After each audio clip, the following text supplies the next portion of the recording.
And welcome, folks, to another edition of Steady Dropping Dimes.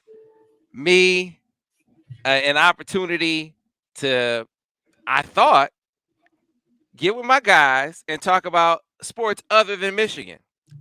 Turns out that's kind of impossible right now because Michigan is the story, nationally.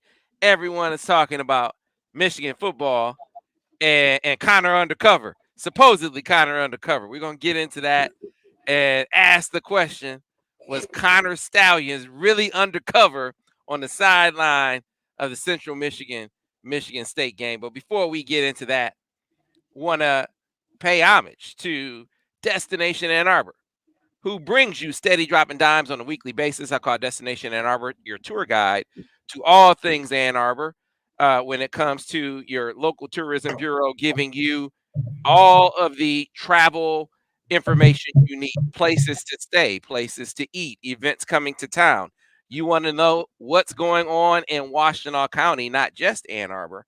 Go to Destination Ann Arbor. We'll give you the link and the QR code so you can stay abreast of all the things that are going on in Ann Arbor. People come to town for tailgating, for football game weekends. Great place to go to find out where you should go, where you should eat, where you should stay. Without further ado, let me bring in the guys who dropped dimes here in Ann Arbor. Dropped a lot of them in Ann Arbor. Starting off, of course, the man who needs no introduction. I'm surprised we don't have Emmys in the background. I'm talking about my man DG, Devin Gardner. How you doing? Yeah, I got a new case with a door. I built it, put it together all by myself, all directions. So they're prominently placed right by my television. So anybody in my place watching TV, you'll see them, and they're very nice. So I ain't feel like taking them out. I have fingerprints on them from touching them. You know what I mean? I just want to make sure. I gotta get somebody come in, dust it off. Hey, Daniel, we got to get you an Emmy just so he ain't not taking up all the Emmy space over here. How you doing, Daniel Horton? Daniel Horton, who dropped dimes in Ann Arbor too. How you doing? Doing good, man. I'm gonna give me one made of cardboard or like some type of silly material. Put it right back. Sam gonna put this in. You getting a real one? Yeah, we see. I mean, Devin's been schooling me on what it takes to get yourself up for an Emmy. So we gonna do that. So Devin, you were a newsmaker. You're always a newsmaker, right? You were a newsmaker. What newsmaker? Newsmaker player. You were a newsmaker last week as a broadcaster because you brought light to the Connor Stallions case that no one else had brought. They just think, he's just this guy who just showed up a couple years ago, and they start coming up with this budget for him to travel all around. You were the one who said, "Nah, Chief, this dude go back way. He goes back to even before Harbaugh. He goes back to my day." Yeah, you're the only one that said that. You didn't know that? Wait, that's like news everywhere, or is that just us? I mean, well, it started with you. That's the references to his background as a super fan come from you. Well, nobody gave me any credit. I ain't getting no emails, no texts, no memos, nothing. I know they ain't using my stuff on other stuff and not telling me. Hold on now. He's getting his credit. So I guess it's necessary then as we carry this story forward because it was a crazy week. People heard me talk about it on all the other shows. How you've had national media just dropping in on this story, and I mean it's like vultures. They're picking at it. Don't even check to see if it's good stuff. They just eat it indiscriminately, right? Something to click on, man. Something to click on. Yeah. So they take even if it's rotten information, they take it and propagate it anyway, just like a vulture would. And so, hey, all the NCAAs in town interviewing all the coaches. No, they're not. Michigan hasn't even got to notice allegations yet, right? Oh, low-level staffers, no. Administrators, no. Harbaugh's contract rescinded, no. That didn't happen either. We had to refute that and say, hey, no, it actually looks like that extension is about to be signed as we had that piece of news. And the Connor Stallions pieces, we break it down. Like, I'm sure his argument was going to be or is going to be, technically, I wasn't violating the rules. If you look at the rule, it does not bar you from hiring a third party to attend games or to even video games. But what if he actually showed up himself? Ooh, That nukes that argument. that's tough. So full disclosure, I had heard that, hey, there's this talk out there that he was on the sideline of the Michigan State Central Michigan game, week 1 of the season. It was a Friday night game, so it didn't interfere, right? So, man, I heard that, and I was like, we would see some proof if that were the case. And plus, it just wouldn't make sense. It wouldn't fit with the pattern. His pattern. You can't record it if you know. Right. I mean, that's why you go. First of all, people recognize him, number one, because I can tell you, we're dropping dimes, right? I heard from a very, very, very good source that the Rutgers staff they approached him after the game, like, hey, we know what you're doing, we know how you get down, kind of thing, right? So if Rutgers can recognize him, and Ohio State is calling all around the league, that part is they've admitted. There's been stories that said they called the Big Ten before the playoff last year, or the NCAA before the playoff last year, and said, hey, can you in-person scout? And they warned TCU. I don't know what they were warning them about, because you can actually take signs in the game. Michigan hadn't been to any TCU games, so I don't know what they were warning them about. But they recognize Stallions. If they recognize him, Michigan State does. So for him to risk being detected, to blow up what might have been a loophole because he's hiring third parties to go to these games, and then lastly, not be able to record it. Like, that's the whole point, right? To go to the games and record the sideline. It just didn't make sense. But I don't know, Devin, the dude that you described last week and the dude who wrote a 600-page manifesto, I guess they don't always have to make sense if this is indeed true. Yeah, I mean, he's using up. I just want to take it back to something I always think. People that get money illegally and scammers and all that, they are so smart. Like, how are you figuring out how to steal people's identity, all this kind of stuff? Why not just take those skills and gear it towards something positive and actually make good money? You know what I mean? And this is kind of that same thing. It's like, you are like Lupin. Like, how are you disguising yourself? All this craziness. And it's just like, it's like Mission Impossible. It's like a Mission Impossible theme of like, I'm going to go to this game. I'm going to get a goatee. I'm going to put some hair on my head. I don't even know how I'm going to get a credential, but I'm going to get a credential. I'm going to wear a CMU garb, and I'm going to look like I'm on the staff, and nobody's going to question it. And it goes back to, if you act like you belong and look like you belong, nobody will question it. And I guess he just walked in. I don't know if he rode in on the bus. I don't know what happened. But he looked, I don't know if it's him. First of all, I don't know if it's him. Right. And I think I'm all fours right now. But I think this furthers my point. Super fan, man. Super fan. It's impressive. It's what it is. You know what it says to me? Tell me if you get with this logic. Because I can't imagine that one of the coaches would have, and let's assume for the sake of argument that they were in on the team. They swear had no idea that he had this whole operation going, because it sounded like he was trying to put together a network almost. Yeah, he's talking to other. He's in contact with other folks. He's texting random dudes who want to get into it, right? Texting a random college student about, hey, I'm telling the coaches this and that, right? And so it's the guy in the upper right corner. Does that look like Connor Stallions to you? It does, but he like a little bigger. I've never seen Connor Stallions be able to grow that type of facial hair. I don't know, man. Got dark sunglasses on. It's nighttime. That's pretty fishy. Wasn't it a night game? Wasn't that at night?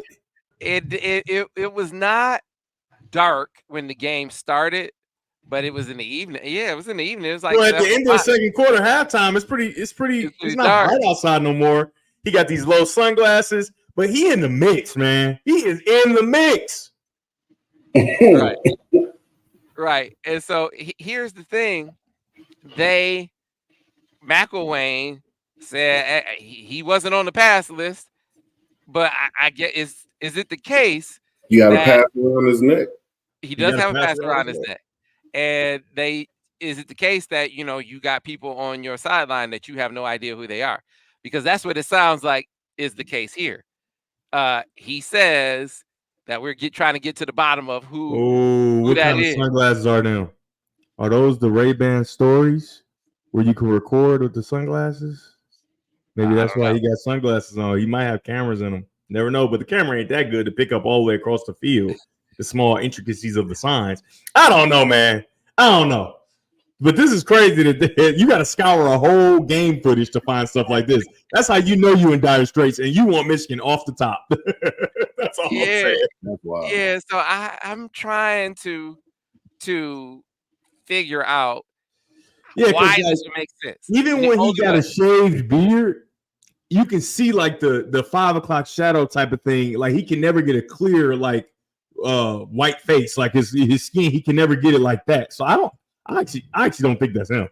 It could be though. I mean, I don't know. Maybe it's just some dude that think he's so cool that he got his sunglasses on. But asking around about it, is this him? Is this him? That don't look like him. But the part that gives you pause on the other side is that Central isn't saying who it is. But it's like, Central, why don't you know? Why don't you know? I think that's on Central. Well, you got this dude on your sideline, and this ain't no how maybe a Perry Pericos or somebody, or even me on the side, like you just, this is a dude in full CMU garb, wearing the same outfit that you're wearing. Every single coach except for Michael Wayne, he's wearing the exact same outfit. Now, I will tell you, I don't know how he was getting our hotel back in the day. I don't know how he was doing it. He was at every hotel. I don't know if it's publicly posted, like, hey, Michigan will be at this hotel on this away game. He was there every single time. So I don't know how he found out what they were wearing. Maybe that is him. I don't know. I'm not going to put it past him because I was always confused. Like, how are you knowing exactly where we're staying every single time? That was super confusing to me. And I guess maybe I'm just naive enough to, like, maybe anybody can find it out. But he knew every time. And so maybe he's just got a special set of skills. He had to infiltrate the sideline. And so the thing is, it's like we saying it don't look like him, but he looked like he talking to people and stuff, right? Why is his mouth open? Like, is he on the phone? You know what I mean? Like he's communicating. That can't be him, in my opinion.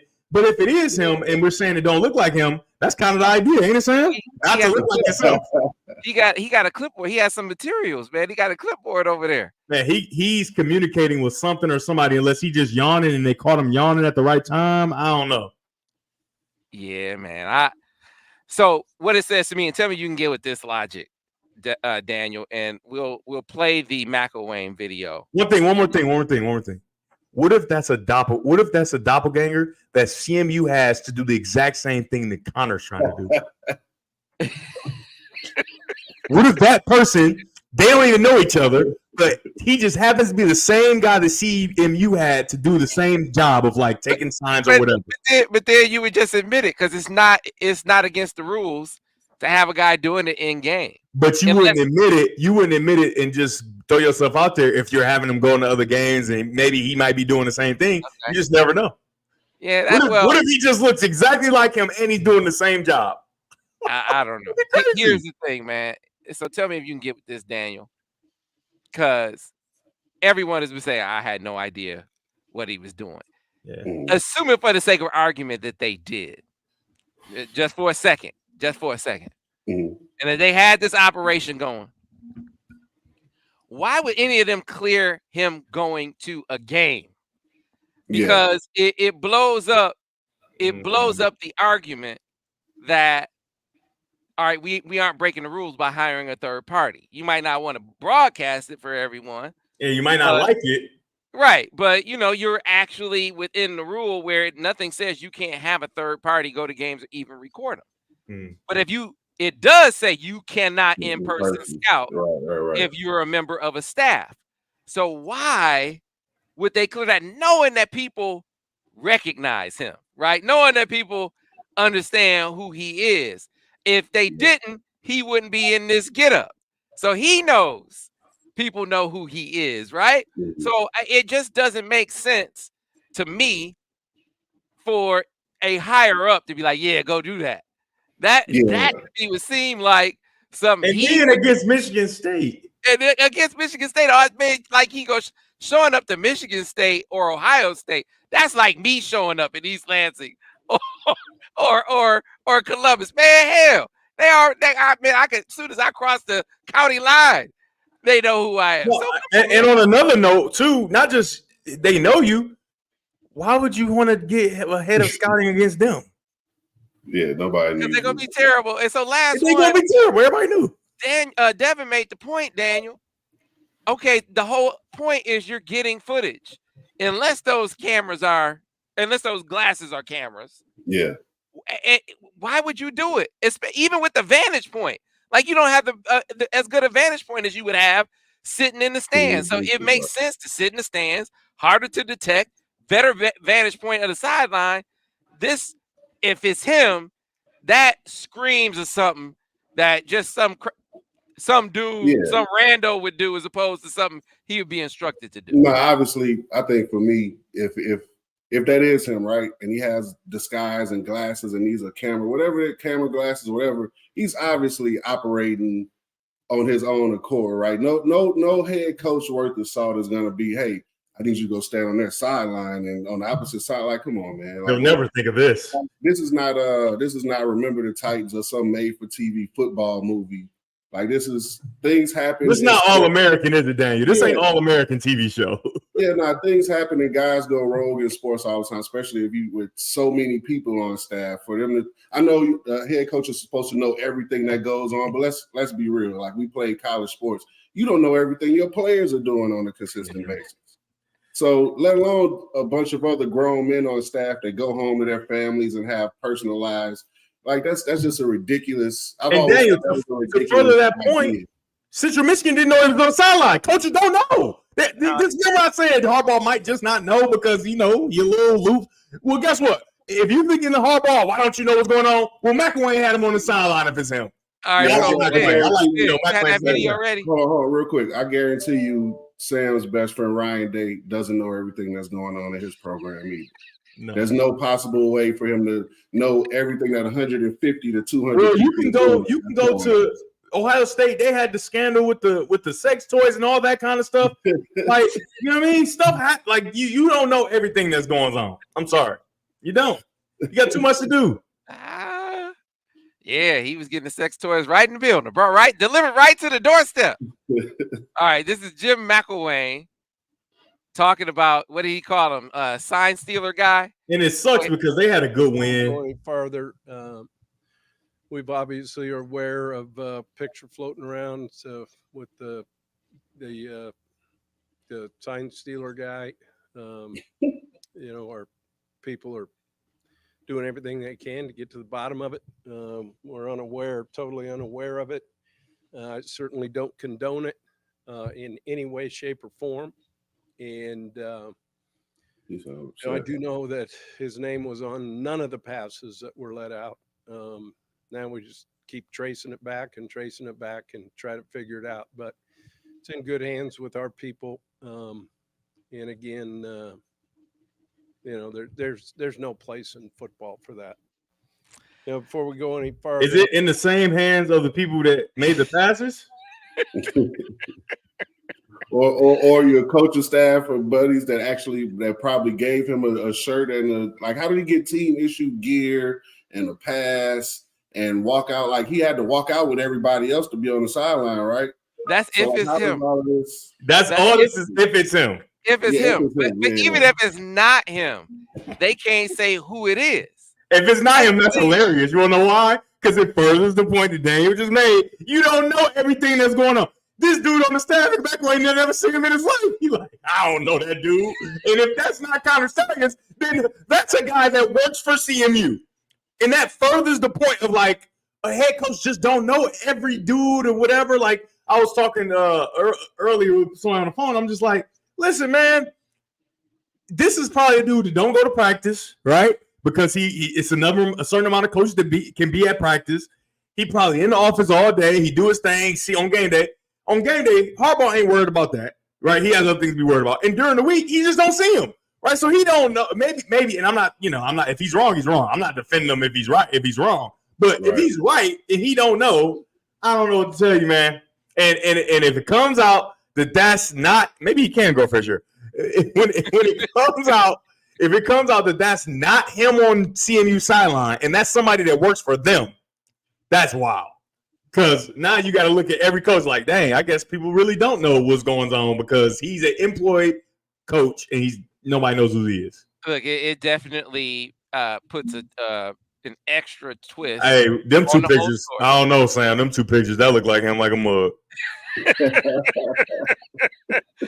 Look, I'm not saying that it's not. I'm not saying that it's not. Hey, go back to that. Let me see. Can we blow that up a little bit? That look like him. I don't know. I'm gonna do it side by side. I don't know. I'm not good. Hold on. We got a mole. Now go back to the other one. We got a mole right there on the right. Ain't no mole. I'm sorry, bro. Ain't no mole. Unless he put makeup over the mole. Go back, man. Go back. Hey, Devin had cleared the case as quick as anybody. You see the dot? You see that dot right next to on his face? You sure that's a mole? I don't know. It's something. It's completely gone on this next photo, is what I'm saying. You know him in person, Devin? Hold on, dog. I wasn't trying to make eye contact with this man like that. I said I've seen him every time, but hey, it's a what's up, and I'm rolling. Come on now, Sam. Further our point that like you don't know everybody on the sideline. Didn't earlier this year they interviewed Dion at the end, he didn't even know his starting center's name. They said, "Hey man, this guy played a great game." They said his name. He was like, "Who is that?" And he's the starting center. So like, what are we talking about, man? Like, and a lot of people would take that as, man, they don't care about the kids. Like, no, it's 105 players. You just don't, people supposed to do their job, essentially. Like, and that's why, the recruit speak. Sam heard it 10 million times. Yeah, it's a family atmosphere. Man, he don't even know you like that. Just say you want to go there because they're good at football. Stop with the whole family atmosphere. Let's assume you think you're gonna play. Let's assume that he snuck on the sideline. That's how impressive. The hell you sneak on a college football sideline?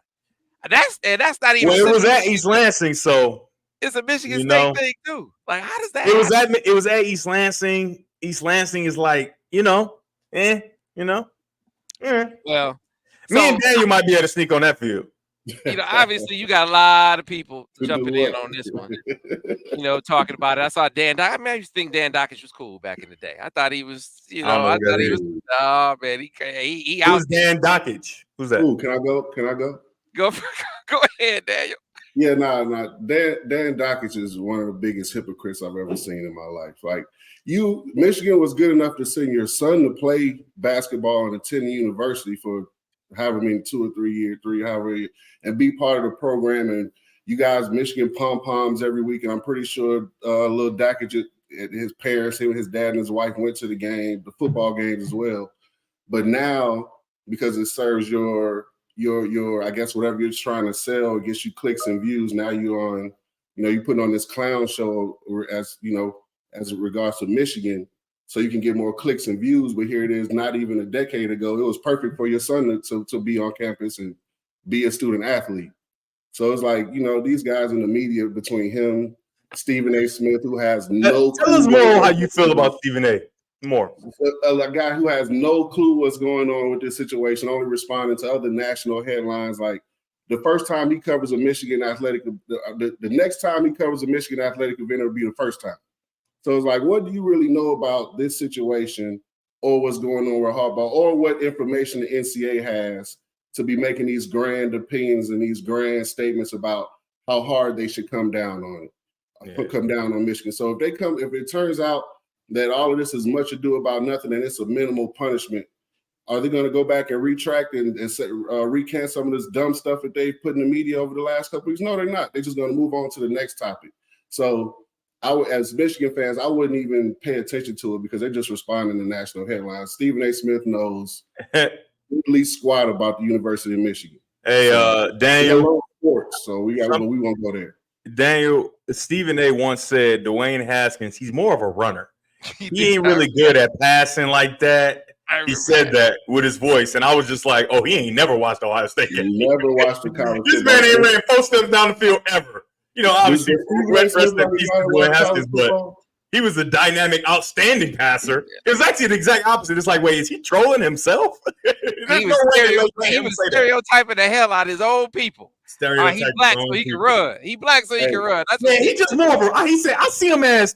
He thought I see him as, more of a runner. He don't really his passing. He got to get better with his passing. I'm just thinking like, he like Don't he have like all the records in the history of Ohio State as passer? I'm confused. That was wild. That was bad. So this is the guy. This is the guy, and another guy, Paul Feinbaum, who went to the University of Tennessee, but is the biggest Alabama fan. That's like Sam turning to an Ohio State fan. Like that is absolutely crazy that you're a Tennessee or Vanderbilt graduate, whatever, and you are an Alabama fan. I think he's a Vanderbilt graduate, but he's self-admitted that he's been a Tennessee fan growing up. And now he supports Nick Saban in Alabama. That's like one of us turn around and say, hey, let's go cheer for Ohio State for the rest of our life. What? Like these are people who are basically walking contradictions that we're looking to for sound sports analysis and sports commentary that you're just not going to get. That's why you got to come to Steady Dropping Dimes. Yeah, man. That was a dime right there. Yeah, we give it to you straight, even if it means that it's not painting Michigan in the best light. If they did it, then they got to get punished. But you got to show me. Yeah. And once you prove that that's Connor Stallions, the burden of proof is on the accuser. Well, now you got to prove to me that they knew that they said, because see that then you really lose me. Like they're acting like if he was on the sideline. Oh, there you go, man. If he really was on the sideline, that's proof that they did. There's no way. Like nobody's that stupid. Nobody that don't make no sense. In that position of authority is that stupid to send him to a Michigan State game. First of all, like Daniel said, are they that good? We knew they were going to be a train wreck before the first ball was kicked off. But even if you thought they were going to be good, you can't send somebody. They going to know everybody. Man, they probably got, bios and they got the whole mug shots. They got everything on everybody on Michigan side. And this is a guy they suspected anyway. There's no way one of the coaches would have risked that.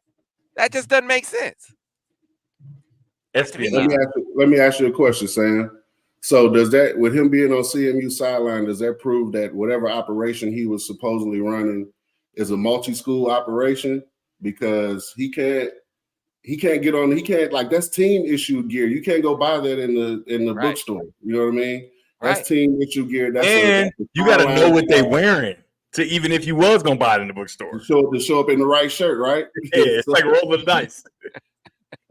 I got 3 of them. I hope this is the one. Nah, if it's him, somebody there hooked him up.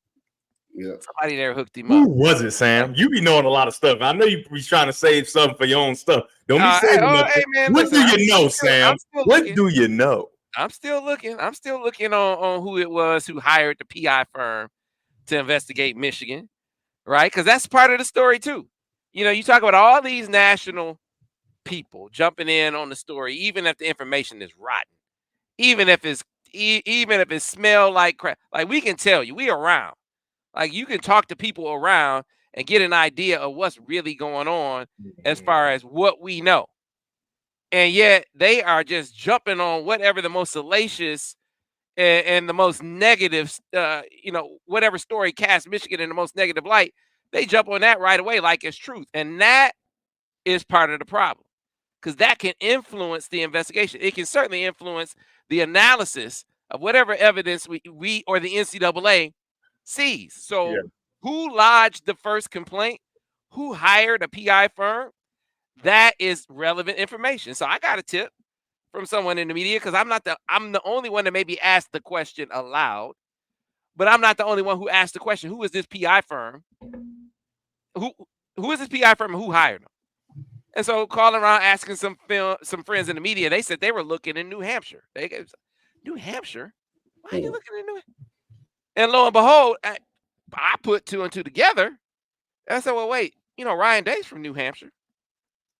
Really? Let's just start looking some more and looking at PI firms around where he's from, New Hampshire. And just, hey, man, it was feeling like a bit of a wild goose chase until we came upon 4th and 1 investigative solutions and saw the primary agent be a Christopher Day. And realizing that Ryan Day has a brother named Christopher Day. And so you can't say, I was like, he wouldn't really do that, would he? He wouldn't really have his brother investigate Michigan. And I said, if I'm working this hard to conceal my identity, because it seemed to me, first of all, if you hired a firm and they found evidence of what you're alleging, you will want to say it. Hey, guess what? See what we told y'all about them? But for whoever this team is, they don't want you to know. And the firm is in the shadows. There's a reason for that. Like, why are they trying to stay secret? So it stands to reason that if it were Ohio State, and that if it is Ryan Day, that he wouldn't have his brother be the one investigating. Now, not ruling it out as a possibility, which is why we're still on that hunt, but also looking at who might they be connected to that could have pulled this, that could have done it in their place. Just So, give Sam, them a little another buffer between them and the actual. What you're telling me right now, Sam, is that Ryan Day's brother is a leader of an organization and a private firm that is investigating this case. What I'm telling you is that some media colleagues said, look at New Hampshire, because that's where they were looking. And they, I don't know how they got on the New Hampshire scent. You don't ask how. Thank you for them. Yeah, but I was like, okay, I started looking at New Hampshire, and then that's how we came upon this. So what I'm telling you is it's worth looking into to see if it's because Ohio State, like everything about who the other team is that hired the firm, it points to Ohio State. Think about them before the playoff last year, contacting the NCAA, asking about in-person scouting, contacting TCU, telling them to look out for Michigan. Look out for what? You can actually capture signs during the game. So what are you telling TCU to look out for, right? What about when the stories first broke? The first school that was actually quoted, they had all these sources, but the school that was quoted, because it gives weight to the story, right? Yeah, Ohio State's like, yeah. We knew Michigan was stealing signs, so we changed our signs before we got our ass kicked in this game, right? Like that made them look better. Then when it was time to get, okay, who is this Connor Stallions guy? What does he look like? Who provided the photos? They said a staff member from a Big Ten team provided the photos. It was 2 photos from the Michigan-Ohio State game, 2 photos from the Michigan-Ohio State game last year, and 1 photo from P.J. Fleck. P.J. Fleck, every mic he can find, he's talking about how great Michigan is. So you know it's not him, right? So who do you think it is? You think somebody else was looking at Michigan-Ohio State tape, looking for Connor Stallions on the tape? No.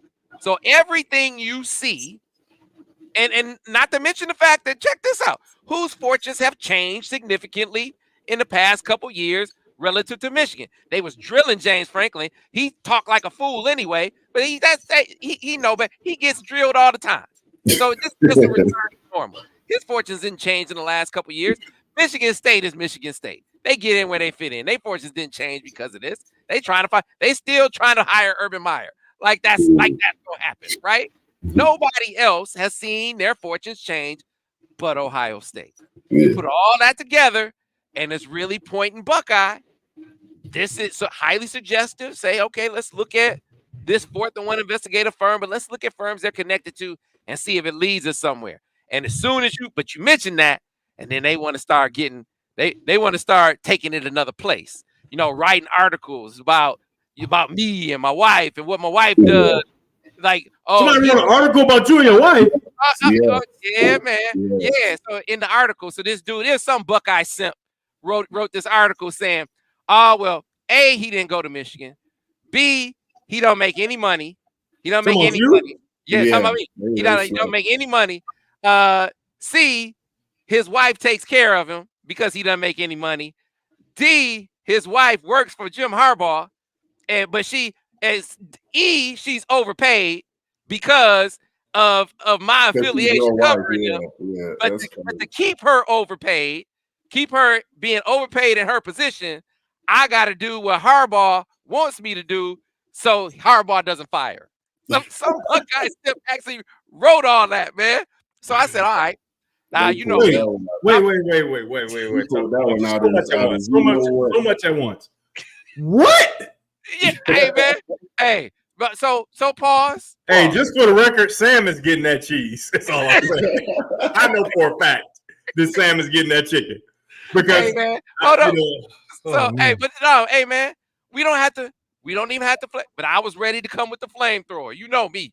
Ready to come with the flamethrower. I don't even know. Why would you bring your family in it like this? It was, I guess they were upset that I talked about how Ryan hey, his Day's brother has just an his brother has an investigative firm. That's worth looking into, right? Yeah, his brother does have an investigative firm. Some team hired an investigative firm. Who are the likely suspects? This seems like something that we should be looking into, especially given all the other information. And so they just went and dragged made up all kind of stuff. Sam, I was told ready you to to go. stop talking about Ryan Day and talking about his chest hair That ain't happening. and die. That ain't I happening. told you to stop saying that. That ain't And now happening. they're attacking you. What I tell you? I don't give a damn about a Buckeye. Buckeyes can't do anything for me. It can't do anything to me. No. So I will keep saying what I want to say about Ryan Day and anybody else affiliated with Ohio State. Because did I tell any lies? I didn't tell. We don't know if his chest hair is permed. Hey, that's a difference in leadership, though, right? One coach goes through this big undercover campaign to try to expose things that he thinks are going on, and another guy just calls you out in person to your face over the phone. Let me tell you something. And so let me make a couple things real clear, because we got sponsors. I'm appealing to Destination Ann Arbor right now, right? Everybody affiliated, because this is one of the things Van said. He said, Sam, brother. Anytime somebody say your name 3 times, they got something to tell you. It's important. He said, stay focused. That means keep your eye on your money. That's what he said. He said, hey man, it's not worth it, right? Because he used to work with my man, the wife beater. He used to work with him when he was at Florida. You didn't know Zach Smith was a wife beater? Yeah, Zach Smith's a wife. He's a wife beater. Wait, this is the dude that said that? Yes. Wow. Why do you keep going back and forth? Hey, man. Hey. So stop lip wrapping. You the one that brought your wife in it? No, he wasn't. That was one of them. I was about to say, he got two. No, he has something to say too. Now I can't repeat what he said on here, but here's my point. Oh man, you know me. You know I was ready to come with the flamethrower, right? Van said, "Stay focused. You know, keep the main thing the main thing." I said, "All right, Vance," but I'm not forgetting. Like I remember. And I know Michigan, Ohio State play November 25th. This is a time, place thing. And so I have enough time to prepare a couple of things outright. I can prepare the sponsors to have like a brief hiatus in sponsorship. So the sponsorship can run up to November 24th. We're going to pause the sponsorship on November 25th, right? Give me a grace period in November 25th, and then the sponsors can pick up November 26th on. Because you thought last year was bad. I said this before. Okay. Last year was pretty bad. Yeah, it's really gonna be on this year. And then to the one guy, to the 11 Warriors guy, if you show up in it, yeah, we're gonna have some words. I'm telling you right now. We gonna that is definitely go put in people's pockets and wife all in the middle. No, you gotta see me. If I see you in Ann Arbor, November 25th, I'm telling you right now here on camera, we are going to have some words. Period. Hey, Daniel, can you take a camera and maybe get some glasses with camera in it, and so you can watch the whole thing, and so I can get it because I ain't gonna be able to be there. I have informed. Look, I'm not threatening. I said words. You know, because some of these people, man, you got to confront them in person. Yeah. You got to confront them in person. That's how I do. So, yeah, I didn't forget. Forget. Sam, that's why we talk off camera over the phone all the time. That's why I tell you, like, that's why when I talk to you, like, hey, like I don't get into those. I can't get it. First of all, I don't have the patience and the I'm not as good with words as you are. So I can't get into those battles with those people, man, because they'll never see you in person. They'll never say what they say online to you in person. Then what they do, it'll be some sort of real like, oh man, no, I won't. Yeah, it'll be some toned down, mild version to try to keep conference. So, and I'm not that type of guy. Like, if you're gonna say something, I'm a very much a keep that same energy person. Keep that same energy in person. Like, absolutely. That's crazy. 100%. Like, you know, my wife. She's like, oh, they're talking about me. I was like, oh, calm down, honey. Yeah. She's trying to watch Colorado football, and they breathe down her neck. Calm down. So my wife does not. First of all, my wife does not work for Jim Harbaugh. They don't even. It's like they saw what department she worked in and just assumed that. I mean, it's public. She works in rec sports at the University of Michigan. That's not athletics. That's not athletics. Dummies. Rec sports and athletics are different. Yeah. Rec sports and athletics are different. All right. That's So intramural basketball. Intramural. Yeah, that ain't actually, that's intramural. So I'm sorry you took me off on a tangent there, but yeah, no, I haven't forgotten about any of that. If Michigan does to Ohio State, first of all, if Ohio State beats Michigan, yeah, I'll be the first one on the microphone saying, "Hey, you know what? To the victor go the spoils. You can say whatever you want to say, but if they get done to them what I expect Michigan to do to Ohio State that day, I am telling you, last year I didn't prepare for the post game, and that's what you got. You just came off the cuff. I just came off the cuff last year. This year I'm preparing. Are you gonna bring a This year series I'm of getting documents? Are you gonna bring documents? This year I'm gonna have a list of names of people that I'm gonna address. All right, and I'm gonna fit them all in because I gotta make it be this seamless. Like it all gotta make sense. It all has to flow. So just to make sure that I hit everybody that I want to hit, I'm gonna have a list of names right there, so I can say, okay, I got him, I got him, I got them. It's happening. So be ready. It's gonna be some must see. At least we're prepared this time. Last time it hit me by. I said, Sam, where's your voice? Why is your voice gone? Now, when you don't get no voice Monday morning quarterback that following Monday, I'll know exactly why, and I'll just host the show and I'll do it alone. It's fine. All right. Yeah.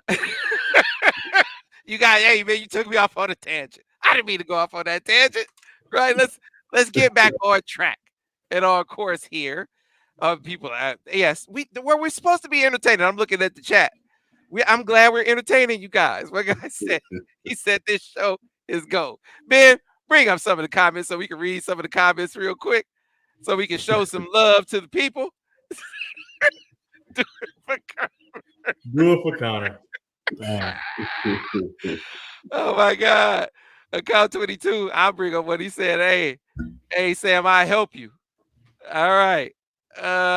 Jason Wells said, talking about a man's wife is an on-site situation. I got to see you. Antoine Johnson said, I'm with you, Sam, with all the lies they're telling. Travis Foster said, wants all the smoke. That's true. Hey, man, it was off the top of the head. Oh! PPOs. Hey, Sam, you remember I thought you were saying dildos and PP holes. No, I had no idea what PP holes for the longest time. I'm like, why does he keep saying dildos and PP holes? What are we talking about here? What happened? The reference is he was when he worked for Ohio State. Yes. One of the things that they discovered in their investigation was that he was getting sex toys sent to the Ohio State athletic building. That's the dildo part. That's the dildo. This is what he was doing when he worked at Ohio State. And then his ex-wife got a personal protection order on. There you go, PPO. So but that whole time, because I had never seen it written. And so I'm just like, dildos and PP holes. I'm like, man, that dude was on some weird stuff. And then Sam had to explain to me, it's PP. Oh, okay. PPOs. PPO. Personal protective order. Got it. Jorge said this show is gold. Well, Jorge, glad that we can entertain all you folks out there. Yeah, Antoine was listening that day. He was listening to that post-game show. Well, you thought that was good. Yeah, man. Yeah, I got some. I got some. This one is like, you remember when Eddie Murphy did Raw? All these comedians, when they get ready to sit down and do something, like it was a bunch of people on Raw. You had Robert Townsend helped with Raw. Keenan Ivory Wayans helped with Raw. Yeah. I think what's my man, the comedian that died, that used to be Richard Pryor's guy. Red Fox? No. Paul Mooney. Yeah. Hell, man, they are like he was. Paul Mooney died? Yeah. Paul Mooney died. You didn't know Paul Mooney died? Where you been, Devin? I told you think I'd be lying. I don't be on the internet like that. Well, my point is, when they get ready to do a big show like that, they bring in all the creative minds. That's what I'm doing right now. Yeah, we getting ready. We getting ready for Ohio State. So, anyway, let's bring it back. to the program at large, because we got some basketball to get to on the other side. There's a big trade. But folks, when we get to the middle of the show, we start talking about why we love Ann Arbor. Because, Steady Dropping Dimes is brought to you by Destination Ann Arbor, our friends who are tour guides to all things Ann Arbor. We're going to be bringing on Will Johnson coming up, who is going to be a tour guide for us through Ann Arbor, through his connection with Steady Dropping. I mean, his connection. He's going to be on Steady Dropping Dimes, but his connection with Destination Ann Arbor and an NIL deal that he has going with them. So they're doing things with student athletes as well. And what better way to kind of show you around some of the things that you might need to check out or might be missing than to do so with student athletes. If not student athletes, former student athletes like my colleagues here, or just Ann Arborites. I have officially been in Ann Arbor more than I lived in Ann Arbor longer than I lived in Flint, which is crazy, but it is the case. And so we make different stops. One of the things that we're going to be doing on these different stops, as we sample the menu, is we are going to get into a beer and a burger. Like, who has the best beer and a burger? We asked that question a couple weeks ago.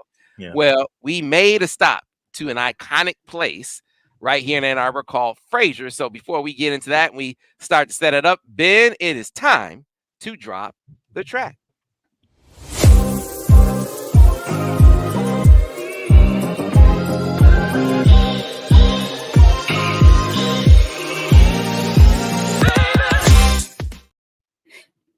Fraser's Pub on Packard in Ann Arbor. I mean, people actually walk from Fraser's on game days to football games. I mean, I don't know that I would walk it because it's a little far to be walking, but on a game day, I guess it's better sometimes than it is to park, especially when you want to have a great bite to eat and something to drink after the game.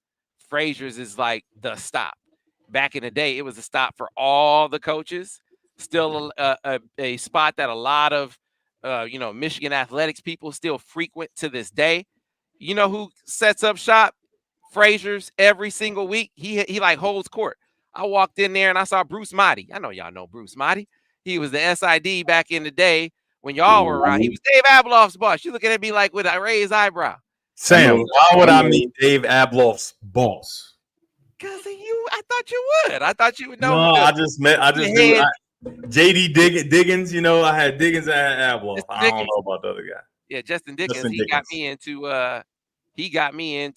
Nick Saban's office when he went down to Alabama back in the day. But anyway, let me get back to what I was talking. Yeah, let's get back to what I was talking about. Yeah, it is still a place where you see a lot of Ann Arborites. So I saw Bruce Motti in there. He was in there with Ted Spencer. I know you know Ted Spencer. Ted Spencer, director of admissions. I know Ted Spencer. Ted Spencer made sure I got in early. Spencer, I know Ted Spencer. Yeah, and Ted and Daniel was talking about his ribs, weren't you? Yeah, Ted Spencer's ribs are some of the best ever, and he went to the same high school as my dad in Memphis, Tennessee. So okay, all right. So you walk in Fraser's, you're likely to see those guys. A lot of people who've been around for forever, and that's one of the great things about Fraser's is they recently changed ownership, but the vibe, nothing about the place has really changed. So I got a chance to have a beer and a burger at Fraser's a couple of weeks ago with Sarah Miller from Destination Ann Arbor, and then I sat down after that with the owner of Fraser's Pub. So here we're going to take you inside a beer and a burger at Fraser's right now.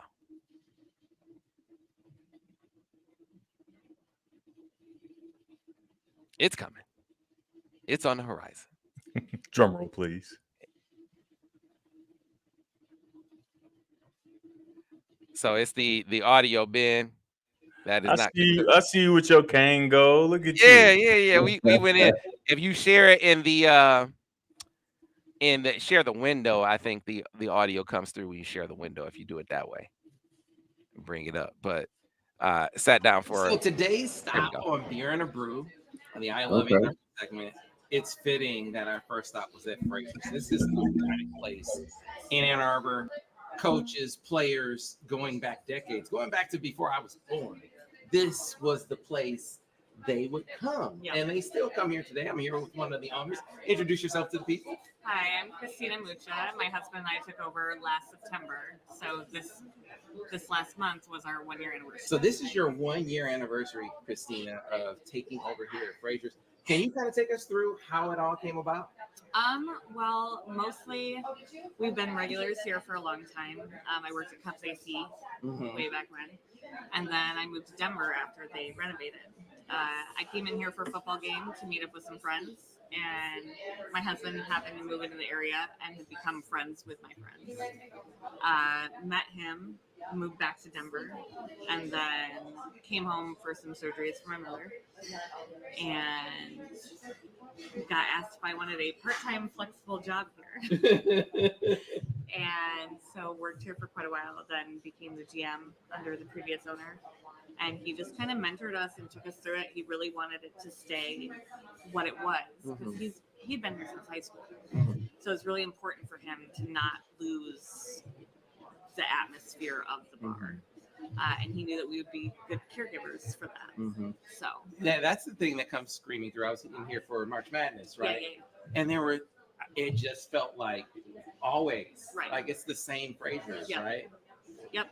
We've done a little bit of menu play and we've gotten new regulars and we've still got all the old regulars. So we've got people that have been coming in here since they were 15. They talk about how they had their first burger and their first beer here, and some of them not of age having their first drink here. But yeah, it's a community and it's really important. Right. And so we came here for beer and a burger, and so the beer was obvious. I was gonna have Two Hearted because I can't. When does Hop Slam come back? Hop Slam should actually be in a month or two. Ooh, I'll be back. Yeah, I'll be back. They changed the release date last year, Okay. so if they stick to that same schedule, it should be in a month or two. See, I keep saying like I'm a newbie, but I know it's good, Right. and I know Hop Slam is really, really we always good. get a barrel the first day. Okay, and you sell out. I mean, Oh yeah, it goes quick. it'll be gone. You It'll guys be sing me gone some. in a day. Just name me like a little bit. All right. You just text me. All right. So I had to have the Two Hearted though. Yep. Right. So I got that, and then I got the Southwest. So tell me about the Southwest. So the Southwest, all of our meat comes from Knight's Market. We hand form all of it. And then this particular one comes with pepper jack cheese, sauteed onions, our Southwest sauce that we make in-house, and tomato and lettuce. And it was outstanding. Good. The fries, I love the crunch to the fries. And then Sarah, she had it was The the Fraser Mac. Fraser Mac. All right, Yeah. so tell us about the Fraser Mac. It's, our play on the classic. Yeah, I get you. But it's just the same thing. It's 2 quarter-pound patties. They don't have a patent on 2 all-beef patties. No, yeah. With the all special the delicious sauce. stuff. Yep. Right, it's like coming to America. McDonald's, right? Yeah. That's how it works. No, but the atmosphere is great. So what are game days like here? Oh man. They're intense. They're awesome. Everyone's in a great mood. There's a ridiculous amount of cheering. Like it's all lunchroom style, so the tables will just sit together. Everyone makes friends. There's no, you can't sit with us. Like it's, hey, you have to have someone sit with you. Right. So get cozy. Right. But it's always a really good atmosphere, and as chaotic as it can be, it's fun for everybody. Yeah, I mean, this is if you aren't at the game, Right. this is the next best thing, right? You get all the same kind of atmosphere. Yeah, and we get it's a great turnover. So we'll get the people in the morning that are going to go tailgate, and then they'll head out, and we get the people that are just going to watch the game, and then they'll head out, and we'll get the people that are watching the game here, and then we get all the after game. All stuff. the after game stuff. Yeah, certainly those noon games. I imagine this is the stop Yeah, on it the way is. out, right? Yeah, that's perfect. Yeah, it's awesome. Definitely, if you're looking for a place to catch a game, Fraser's is the spot. Certainly, we had a blast here for March Madness. That was a big, big deal. The Lions are good now. So what about the Lions? We've had a weird amount. We've never been a bar where everyone came to watch the Lions. Like it was like, we'll schedule, a couple people. This year, it's been an amazing turnout. And I will say that a couple of our regulars really pushed hard for that. They made their own little commercials and even had a Muppet that he had talking about the Lions. But they've been showing up, and it's been impressive. Yeah, and it's been a lot of fun. That is super, super cool. The other thing that's super, super cool, you mentioned it at the beginning, but this is a love story. Fraser's is a love it is. story. So It what is. about that piece of it? We have so many. There's so much history here. We have so many people that come in like, oh, we had our first date here, or oh, we met here. We've had 3 weddings here. One during St. Patty's Day, one on New Year's, and then I can't remember exactly when the other one was, but it's always like a big event thing. Mm-hmm. So there's a lot of close community and tight knit in this bar. Mm-hmm. But it's a love story for you in this bar, too, right? Yes, my husband and I met here, and then we're lucky enough to work here together every day and be able to play off each other's strengths and really, All right. Yeah. So I can't stress enough, if you come to Ann Arbor, you got to stop by Fraser's. This, without question, is one of the iconic spots. You want a beer, there's no better place to go. You definitely want a burger, there's no better place to go. And atmosphere is unbelievable. You got to experience the Fraser's atmosphere at least once. Now, if you were coming and you had to try one thing on the menu, what would it be? The Reuben. The Reuben. Yeah. Okay. We slow cook the corned beef ourselves with all our own seasoning, and it's All hand right. slice is so good. All right. I would say the Reuben for sure. All right. Well, Christina, thanks for taking us on a trip through the new Fraser's, which is the old Fraser's, right? It's still the old Fraser's. All right. Looking forward to being back, and save me some Hops Land. I will for sure. All right. Thanks See a if lot. I can get you some swag. All right, Christina. Thanks a lot.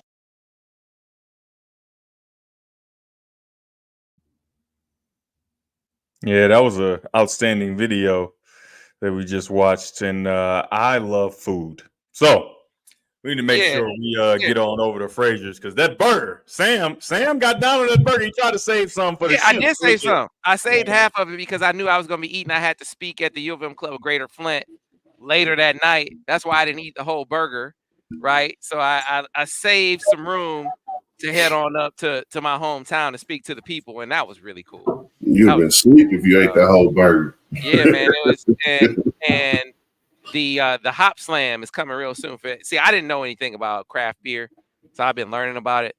Hop Slam is like 12% alcohol, 12% by volume. I had no idea.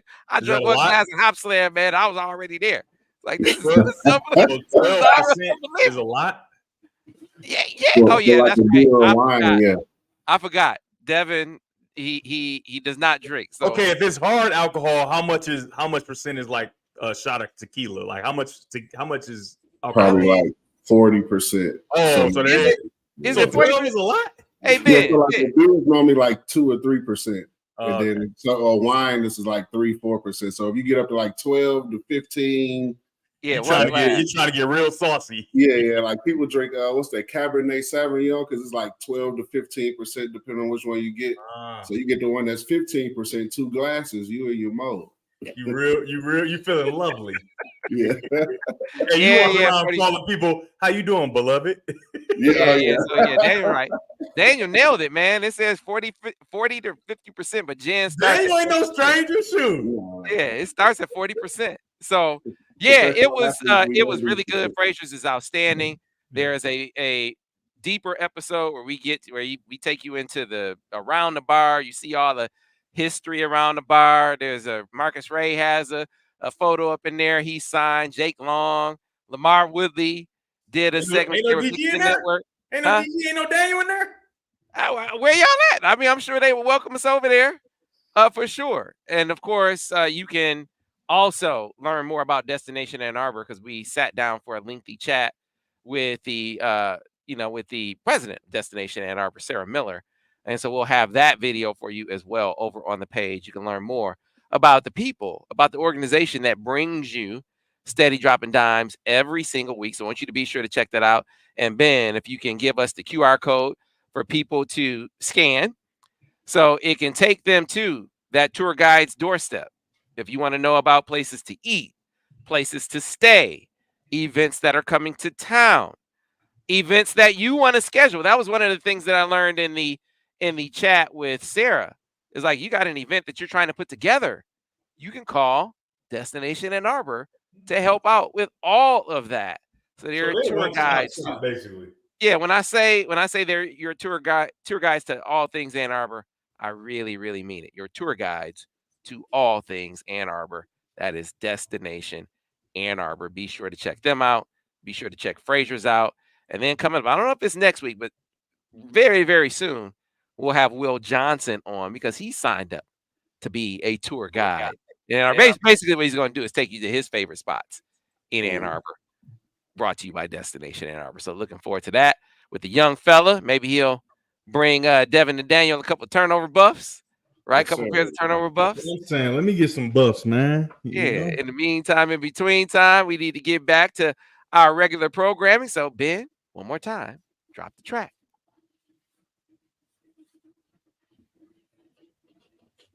It's coming.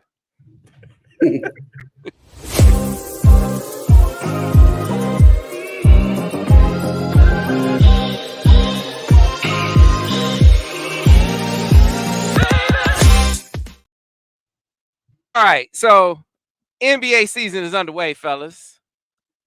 And we had a segment about James Harden never winning the championship. Kobe, that's not my words. We look to an expert on the game, a guy who's won championships, a guy who's been the second option winning the championship and a primary option winning the championship. That means he's seen it from both vantage points, and he's one of the greatest to ever do it. And he said James Harden is never going to win a championship. Look at what's happened every place he's been so far. So why did the Clippers just give up a bunch of first-round picks for him? Daniel, explain to me how that's going to work. So that's correct. That Kobe said he'll never win playing the way he was playing, right? Playing that style of play. So then we all agree that that's pretty much true. That's unless your name is LeBron James, you're not going to win a championship dominating the ball at the top of the key, right? But I think we all saw this come as far as him being moved to the Clippers, not to the Clippers, but just being moved, period. It seems like it's a thing with these LA guys. Like when things don't work out somewhere else in the country, they all want to get sent back to the Lakers or the Clippers, like they only could perform. Hey, if it ain't working out, at least I got good weather and I'm at the crib. Right. Like they only want to perform if it's 75 and sunny, right? That's how I look at it. But for the Clippers, you add another talented piece to your group. It's just how are you going with the lack of size that they already have? How are they going to implement him? Is he going to play point guard? Is he going to play off the ball? Is Russ going to now come off the bench, even though he had started playing well for the Clippers? So they've created another set of questions that they have to answer going forward. Now, if they could answer them, they might have some success. But I don't know, having a team with Russ, James Harden, Paul George, who all need to then who's supposedly your best player, Kawhi Leonard, has become more of a ball dominant guy at the later parts of his career as well. So what offense are you going to run if all four of them on the floor? Like, what do you, four out, and then 5 out? So it's like, I like Kyle Lue as the coach, but that's a hard task right there. He's going to have to spend some hours, some late nights, burning that late night oil, figuring things out. So we'll see. Sam, I'm going to tell you why they did it. Steve Ballmer got that new arena, and he said we need one more name to make sure all these bathrooms get used. We want to put some butts in the seats. And one thing may not be a championship. The one thing that will be for certain is going to be exciting, whether it's good or bad, to see Russ play off of James Harden and James Harden eventually get all mad because it ain't shaking out how he want, as we've seen before. But guess what? It's going to be must-see TV, and definitely in person. These are some dynamic athletes. I think Steve Ballmer's a genius. He's like, all right, let's just shelf the whole championship thing. That shit is out. So they went and got, I don't know much about racing. I just know the big names. They went and got Dale Earnhardt, Mario Andretti, Unser. They went and got all these guys, put them in the car and said, okay, go somewhere. Who gonna drive that car? Because they all gonna want to drive, Daniel. How is that supposed to work? He couldn't handle it when he was a little less dominant with the ball in Philly. Now you gonna give the ball to him less than that. Ship itself. With the Clippers, and you think it's gonna work? He may be more willing to do it because, first, for one, these guys are other future Hall of Famers as well. It's not a young buck like Tyrese Maxey, right? So I can understand. Hey, I don't want to give the ball up to this young guy or to the pieces he had around him in Philly. But now he has Russ, and then they're all LA guys. So there's going to be a little bit of camaraderie out amongst these guys. Like it's in the basketball circles, those LA guys have a little bit of camaraderie amongst them. They all play the Drew League together in the summer. They all hang out in the summer and do so. It's like we'll see. I'm not a big fan of having a lot of guys from the same place on the same team. I've never really seen it work out. Daniel, wasn't that the selling point for the Nets? Oh man, they love each other. They play together in the off season. Yeah. Give me James Harden. Give me what was it? Kevin Durant and Kyrie Irving. They love each other. They are best friends. This is gonna work. It was a disaster. It was a disaster. Putting people together with their friends is a disaster. Okay? Right. I agree. The only person it works for is LeBron. He's the only one to get his homeboys together. And it's like, oh yeah, let's go win a chip. Other than that, it don't work. It don't work. Hey, Devin, it works until it's time to make the extra pass. And then it's like well, hey man, listen. Look, all great players aren't champions. All beautiful women aren't wife material. I mean, some women are just like all handsome men aren't great husbands. It goes both ways. Jeez, right. I'm just and he's a great talent. He's not a champion. He played with Russ already. And it didn't work. And so it's going to work now that they're older. Yeah. And you put some more ball dominant guys out there. And it didn't seem to me like his issue was with Tyrese Maxey. He balled out him and Maxey when Joel Embiid was on the bench. But then when Embiid came back, that's when he had the problem. So it's like, hey, man, and you can't have a problem with Joel Embiid's the best player on the team. So basically what you're saying, he's cool with being second, but he ain't cool with being third, 3A, something like that. I think the dude struggles when the offense. He don't have the ball in his hand. The offense is not about him. He struggles. Yeah, and this is one of those. I don't think he had a problem with Embiid. I think it's more so, Sam, that if he doesn't have the ball in his hands, for one, he's never been taught how to play without the ball. Like people think just because you're a great player, you know how to play. You can be Steph Curry. Yeah, you could be all aspects. You could be all everything on the basketball court. But the reality is a lot of these great players don't know how to play without the ball in their hands. I will give Russell Westbrook credit. He cuts, he dives, he rebounds, he does other things. He just doesn't make open shots from the perimeter consistently. But he does everything else you would want a guy to do off the ball. You don't see that from James Harden. You don't see James Harden crashing the glass on offense. You don't see James Harden setting screens for other people. When James Harden doesn't have the ball, whether Embiid has it or Maxey's running his high pick and roll, he's just over there standing off to the side, really not involved in the play until it comes to him. So for offense, it becomes playing 4-on-5 at some point, even with a great player out there. Why is it that Steph Curry can do it? Why can he play with the ball? He can be ball dominant, but he also can play off the ball. Why is it? What makes him so, great, I guess, that he can do it? His shooting and his movement is so it's been this thing that passing or getting assists is the only way to play unselfish basketball, right? Especially at the NBA level. The guy who gets the most assists, he's so unselfish, he has such IQ. No, but you can also be a guy that's a screener, that sets back screens, that sets pin downs, or you can be a guy that moves and brings the whole defense with you. It's like when you have in football, you got a guy that runs a 4-2 and you sit him down the middle of the field on the deep post. The defense has to run with him, right? So it's like that in basketball too. And Steph, especially if you know he's gonna catch the ball. So especially with Steph, you know if you don't run with him and he's gonna you leave him open. If you leave him open, you can pretty much put the points on the board. He shifts your whole defense. So if he cuts from one wing to the opposite corner, guess what the defense is gonna do? They got to shift. So now that gives you more lanes and he don't even have to touch the ball. Yeah, he don't have to touch the ball. So as a defender, if I have the ball on this team and he cuts and the defense shifts, now I have more angles and lanes to play in. So it just makes everybody else's job easier. Yeah, it just seems to me, I love Steph. His mentality, man, is just totally, totally different. Yeah. I don't know that I've ever seen James Harden play successfully for long spells without the ball. Like that you watch Steph play, it's like, you remember, so it's like watching Reggie Miller when he doesn't have the ball. You know what I'm saying? Hamilton. Or Rip Hamilton when he doesn't have the ball. Now, Rip Hamilton and Reggie couldn't do what Steph does when he has the ball. Like Steph is dynamic when he has the ball too. Of course. But when you watch him when he's off the ball and all the action for Steph when he doesn't have the ball, it's like watching those great guys who knew how to get open, knew how to get to their spot. They're going to run off 3-4 screen. Hey, man, they don't get free on this screen. They're going to come back the other way and get free off the screen the other way. James Harden ain't never did that. You see, James Harden ain't about cardio, Devin. Cardio is not in his vocabulary. His stomach a little bit too. He might be skinny, though, by the time he played with the Clippers, though. Because I think he saw the writing on. He's like, all right, I'm going to get traded. It worked. And he probably been trimming down, like a good wrestler that got to cut weight or a great boxer that got to get skinny for the weigh-in. He going to be skinny the first time we see him on that court. Watch. Yeah, he a big burly dude. Burly.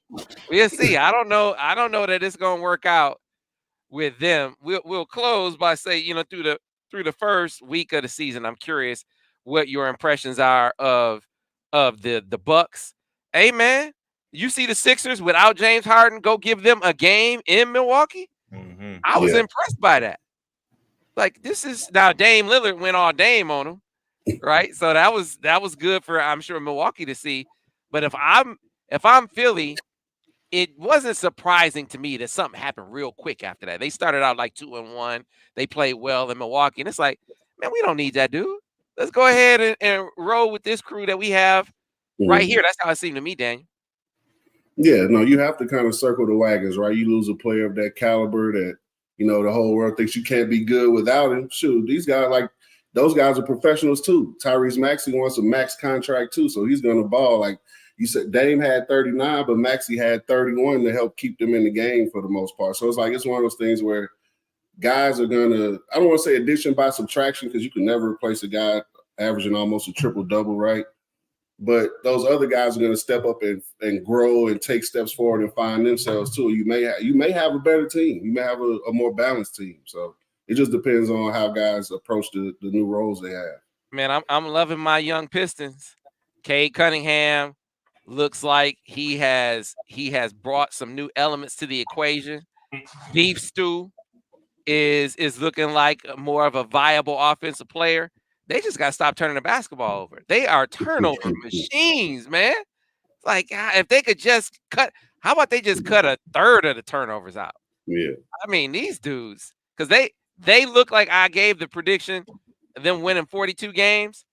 And I saw some people in the chat calling me like a homer and whatnot. I don't think that's a homer pick based on what I've seen thus far, as long as they stop turning the basketball over as much as they have here early in the season, in the first few games. So we're going to see, fellas. I went to the Hornets game, by the way. You went to the – okay. Yeah, I went to the Hornets game. It's good. What'd you think? I think they're a good team, man. Jalen Duren, he a baby, right? He's a grown-up baby, but he is a big dude. The size that the Pistons got right now is very impressive. What you think about Sasser? Sasser? He can Sasser, the point guard they drafted. He can ball. Oh, man, he's super nice. And it's just weird. It's like, man, who is this dude? Because I ain't even really look at who they drafted and all that. But I'm like, who is this little dude running the offense when K not in the game? This dude is nice. He can he's gonna be good. He can really, really shoot it a ton. So what did you think? What did you think of Brandon Miller thinking that he wanted a piece of beef stew? Like, I'm like, man, you got to make a business decision. I understand you from Alabama and, you number one pick. But I saw him acting like he wanted some smoke with Isaiah Stewart. I'm like, man, see, that's one of those things you do when everybody going to hold you back, right? Yeah. like everybody about to hold me back, knowing that if they not, I got to see this dude face to face. That's Buddy that tried to kill LeBron, ain't it? Yeah. Oh, yeah, you don't mess with him. Leave that guy alone. Not wrapped too tight, he a big dude. He athletic for that at that size, and you just look kind of skinny. You ain't got no bricks in your pocket. So even if you just such a great fighter, it's gonna become a tussle, and now you lose. You know what I mean? So it's just not a smart. I had a gun joke, but I think that would be no. Yeah, but someone said before we go, he said, "I love Sarah Thompson." Hey man, he did nice. I thought he didn't back down from the challenge against Jimmy Buckets, right? He was up to that. The mellow ball, that dude out the gate seems like he is going to be a good defender. That seems like a really good, kind of take on him. Yeah, when people are saying it seems like it's true. Yeah, freak athlete. So I was talking to some of the guys on the team and the SID and all that. He said sometimes that dude do stuff in practice, and the other guys are like, whoa. And you know, when you make other NBA dudes who, you know what I mean, you make them say like, oh man, I don't know if I could do that. You know what I mean? So he's a freak athlete, and obviously that lends to helping him become a great defender. Yeah, for sure. All right. Well, fellas, we'll have a lot to talk about next week. Interested to see this week of college football. We'll react next week to the college football rankings. Next week, we had to spend so much time talking about Connor Stallions that we weren't really. We're gonna start calling him Lupin. He got disguises now. That's Lupin. Hey, we got to get back to coaching malpractice segment too. Yeah, we'll bring that back next week as well, as I know you have one you wanted to bring out. You were the one to say that Frank Vogel is a good coach, right? That was you, wasn't it, Daniel? Yeah. No. He let me down last night watching KD get fouled. He should have called time. That ball goes through the net after Wembanyama dunks. You call timeout immediately. The announcers even said, "Hey, they should call timeout here to advance the ball." And then as they said it, give me that rock. Yeah, that's like it's for NBA players. It's second nature. Like that ball goes through the net. Like while you watch, if it was flipped and it was Greg Popovich, KD would have dunked the ball through the net, and Greg Popovich would have been walking on the court calling time. But in what world does it make sense to not advance the ball if you got a timeout? Like, what's the point of passing the ball in underneath your rim? That don't make no sense, do it? Not at all. But you said he was malpractice. Oh, it's coaching malpractice. Hey, I wasn't the Frank Vogel guy to begin with. Daniel was a Frank Vogel guy, man. Hey, look, I still think he's a good coach, but he's starting to prove a lot of these people right with some of these in-game decisions that he's made over the last couple of years. So, I got to call into one of my guys to get us to a Pistons game together. We'll see if we can wrap that into the Droppin Dimes as well. I'm at all Pistons games. I'm in that thing. Oh, I forgot you, Mr. Celebrity. We'll see if we can. That is not why. That's a nice arena too. I'm down. That's a great arena, man. Yeah. It's a great arena. We got people with the organization. John Beeline be like, hey, you come through, call me. Tim McCormick on the broadcast. Okay. They come over to the broadcast, and we got people with. I don't think Beeline there no more. He not there anymore at all. I don't think they got rid of. Yeah, I don't think he there no more. You killing me. Yeah, I want to go just I was looking for him when I went to the game. I was down the court. I'm like, man, where Beeline at? He's like, nah, got nixed. Damn. Whole staff. Well, there's a drop. There's a dime drop for you. Well, you knew this dude was gonna get fired. Man, we called that 3 weeks ago. Yeah, we said he wasn't long for that job.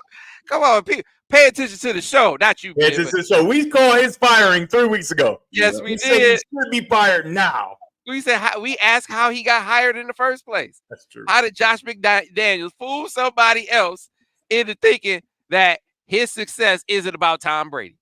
That's what it's about. Him and Connor are cousins.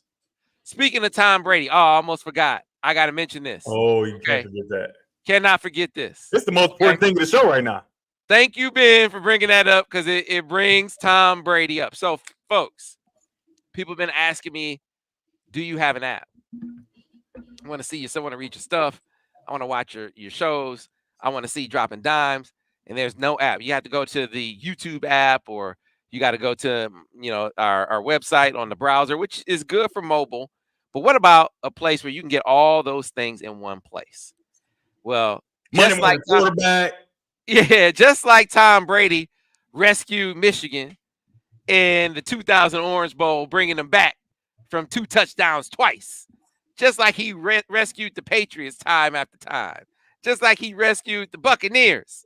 Bill Belichick's career was rescued. Right? He came and rescued us by providing an app called Autograph. Now, Autograph is a unique app that brings together all aspects of your fandom and rewards you for it. Right? So what does that mean? You have this app. You can read the story that I wrote yesterday on Harbaugh's contract moving along. It would come through on that app, right? All the best Michigan content in one place.